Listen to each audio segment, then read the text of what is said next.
मेरे सभी बच्चे प्रश्न नंबर 6 में जो सीरियल नंबर 6 और प्रश्न नंबर 13 का जो सॉल्यूशन था वो ये है कि आर त्रिज्या का एक आवेशित गोला पृष्ठ पर जब हम आवेश घनत्व की बात करते हैं तो सिग्मा बराबर Q/4πr² प्राप्त होता है, यानी Q/A। तो विभव जब ज्ञात करेंगे तो V बराबर 1/4πε0 Q/r होता है। इसको जब हम इस प्रकार से प्रदर्शित कर लेंगे, Q को इसके ऊपर ले आए, R का ऊपर गुणा और नीचे गुणा कर दिया, तो final result Q/4πr² into R/ε0। यहाँ से हमें रिजल्ट मिल गया Q/4πr² की जगह पर सिग्मा, तो R सिग्मा/ε0। इसके बाद देखिए इसी में न्यूमेरिकल में फाइनल रिजल्ट हमें प्राप्त हो जाता है सिग्मा बराबर V/0/r। इसी प्रश्न से सिग्मा 1 बराबर V/0, ये तो कांस्टेंट स्थिति को दर्शाएगा, R1। सिग्मा 2 बराबर V/0/r2, इसलिए सिग्मा 1/σ2 बराबर R2/r1। यहाँ से मान प्राप्त हो जाता है R2 इक्वल टू हो गया 8/2, R1 इक्वल टू हो गया 12/2। तो रिजल्ट मिल गया 2/3। यही इसका फाइनल रिजल्ट हो जाता है कि आवेश का पृष्ठ घनत्व sigma 1/σ2 equal to 2/3। That's all. इसके बाद प्रश्न 16 में जो सीरियल नंबर 7 था उसमें ये था कि गोले के भीतर वैद्युत क्षेत्र के लिए एक रिजल्ट दिया गया E बराबर A/r। अब जब उसकी त्रिज्या स्मॉल r बराबर कैपिटल R कर दी गई तो E बराबर A इंटू कैपिटल R। तो पृष्ठ से निर्गत जब वैद्युत फ्लक्स की गणना की जा रही है तो रिजल्ट प्राप्त हो रहा है पृष्ठ से निर्गत वैद्युत फ्लक्स का phi equal to close integration E vector dot ds vector. चूँकि दोनों के बीच का कोण 0 अंश है तो close integration E ds, E constant है तो close integration ds E into close integration ds का मतलब हो गया 4πr²।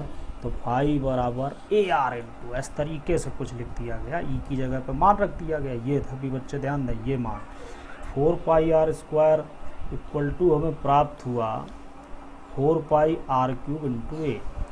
गॉस के नियम से हमें फाइनल रिजल्ट प्राप्त हो जाएगा फाई इक्वल टू Q/ε0। तो Q की जगह मान हो गया फाई इंटू ε0 और फाई E का मान ये है, यही हम यहाँ पर पुटअप कर लेंगे। ये मान हमने यहाँ पर पुटअप किया, ये देखिए फाई की जगह पे ये वैल्यू पुटअप कर ली, इसको A को इधर लगा लिया, तो अब हमें रिजल्ट मिल गया 4πε0r³ इंटू A। अब प्रश्न से वैल्यू दी गई थी R इक्वल टू 30 सेंटीमीटर, ये मान हो गया 30 × 10⁻²। A बराबर 3000 यानी 3000 वोल्ट प्रति मीटर।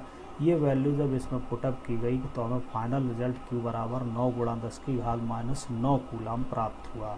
तो ये इसका एक सॉल्यूशन है।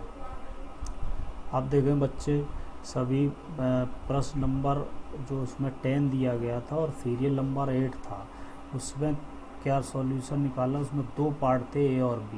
प्रत्येक चपटे फलक का क्षेत्रफल हम अगर लिखते हैं तो वो प्राप्त होता है S बराबर πr²। तो यहाँ से हमें ये रिजल्ट मिल गया। बायां और दायां 2 फलक हैं उसमें। बाएं फलक से निर्गत flux E vector dot S vector लिखा गया φ1 बराबर। तो बाएं फलक से चूंकि वो x अक्ष की ऋण दिशा में पड़ता है तो -200 i कैप लिख दिया गया। S वेक्टर भी है ऋण दिशा में तो -3.14 × 10⁻⁴ i कैप लिख दिया गया। तो हमें ये रिजल्ट उसका प्राप्त हो गया x अक्ष की ऋण दिशा में। दाएं फलक से निर्गत फ्लक्स जब निकालेंगे तो चूंकि वो x अक्ष की धन दिशा में आएगा तो उसके लिए यहाँ से कुछ इस तरीके से रिजल्ट लिखा जाएगा।